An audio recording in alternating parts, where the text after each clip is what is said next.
விருத்து தென்னை போராடுதோ, எதனை நினைத்து இளநீராடுதோ, கன்னி உன்னை கண்டதாலோ, தன்னை எண்ணிக்கொண்டதாலோ.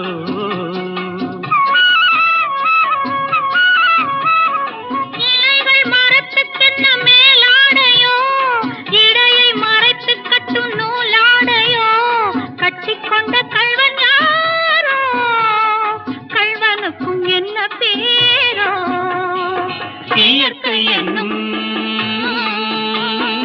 இளைய கண்ணி